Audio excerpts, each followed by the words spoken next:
श्री जानकी वल्लभो विजयते, कुंभकर्ण की परम गति, लंका कांड 69, दोहा नंबर 69। महानाद कर गरजा कोटि कोटि गहि कीस, महि पटकय गर गजरा जैव सपद करय 10 शीस।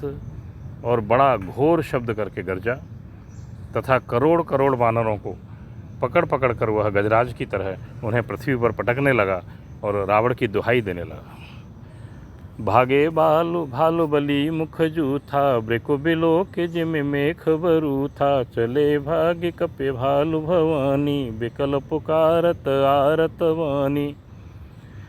यह देखकर रीछ वानरों के झुंड ऐसे भागे जैसे भेड़ियों को देखकर भेड़ों के झुंड।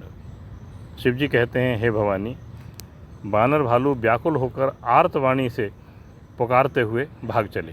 यह निश्चर दुकाल सम अहई, कपिकुल देश परन अब चहई। कृपा बार धर राम खरारी, पाहे पाहे प्रणतार तिहारी। वे कहने लगे, यह राक्षस दुर्भिक्ष के समान है जो अब वानर कुल रूपी देश में पड़ना चाहता है।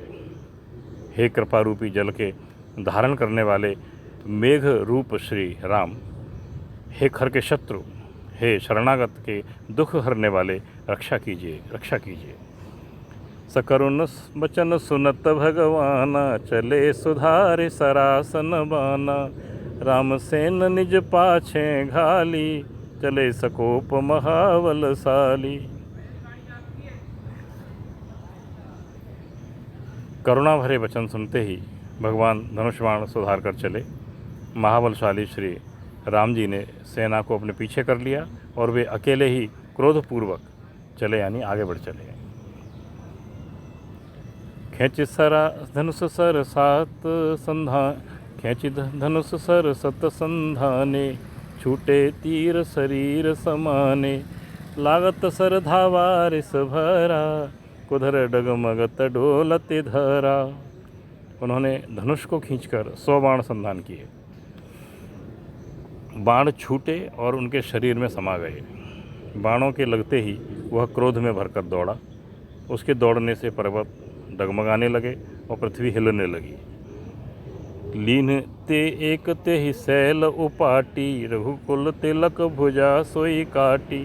धावा बाम बाहु गिरिधारी, प्रभु सो भुजा काटे महिपारी।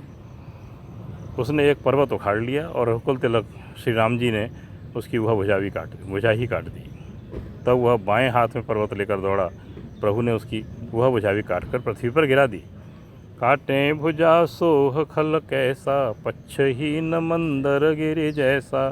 उग्र विलोकन प्रभु ये विलोका, ग्रसन चहत मानहु त्रैलोका। भुजाओं के कट जाने पर वह दुष्ट कैसी शोभा पाने लगा, जैसे बिना पंख का मंदराचल पहाड़ हो। उसने उग्र दृष्टि से प्रभु को देखा, मानो तीनों लोगों को निगल जाना चाहता हो। सियावर रामचंद्र जी की जय, पवन सुत हनुमान जी की जय।